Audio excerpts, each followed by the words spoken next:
Down with the sheriff, and Bren has to be careful because Hashira is going to explode. There we go. There's this group of young bloods. They were talented and hungry for a championship. However, coming face to face with one of the giants of Philippine esports looked like a daunting task. A huge roadblock with gaming glory just in sight.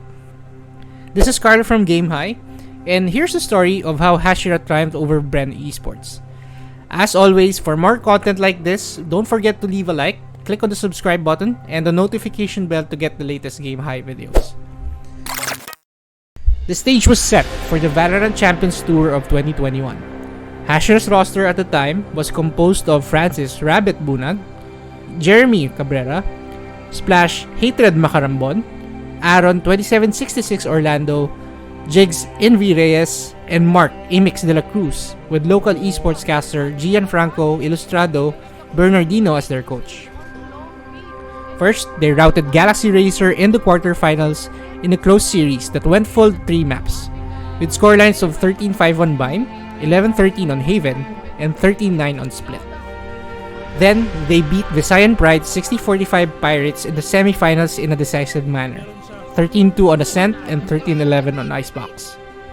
Finally, only one team has stood in their way in getting their first ever big ticket championship title. It just so happened that Bren Esports was that team. They are both an unbreakable wall and unstoppable force in the local Valorant scene. They were never ever beaten locally.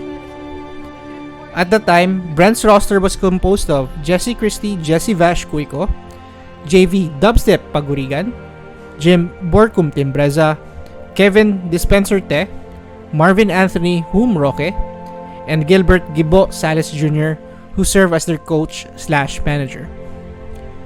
Thus, they needed to go through the championship series one map at a time. However, Bren drew first blood as they took Haven with 39 score. Still, many of the viewers noticed that Hashira was heating up towards the tail end. Going into the second map on Ascent, Hashira had a plan in mind: use Sky and abuse its tremendous amount of utility. Suddenly, Bren found themselves on the back foot on that map as they struggled to find an answer to Sky. This time, Hashira took the map 13-9, tying up the series. Now tied at 1-all, Hashira went into the third map on Bind with momentum behind them, coupled with methodical attacks and careful defense. Hashira won the third round with another 13-9 scoreline and a 2-1 lead. This development surprised everyone watching the game, including PPGL casters who predicted Bren would sweep the series. It was now map 4 and there was no room to stop. On Icebox, both sides went for each other's throats in the first part of the game, with Bren getting a 7-5 lead at the end of first half. In the second half, Bren was able to get a 12-8 scoreline. However, Hashira kept holding on until Bren closed it out at 13-11, thus turning the lengthy series into a best-of-1 matchup. One thing was clear though: Bren was getting tested at every level of the game, while Hashira threatened to simply outlast them at every turn.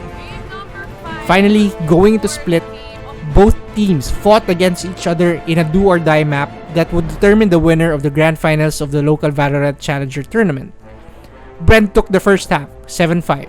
Yet, Hashira fought for every round while on offense during the latter half of the game, until it was tied at 10-all. From there, Hashira stopped no more. 5 maps and 113 rounds later, Hashira was crowned as the champions of Valorant Champions Tour 2021 Philippines Stage 2, bringing home 60,000 pesos in cash and bragging rights, toppling over one of the best esports teams in the country. More importantly, they made Bren's Valorant roster taste defeat in a championship series, something that no other local team was able to replicate up to this very day. Gods do bleed, and Hashira proved to Philippine Valorant scene that it was possible to do so. Thanks for watching the video. This is Carter from Game High, and again, don't forget to like, comment, and subscribe. See you guys next time. Ciao.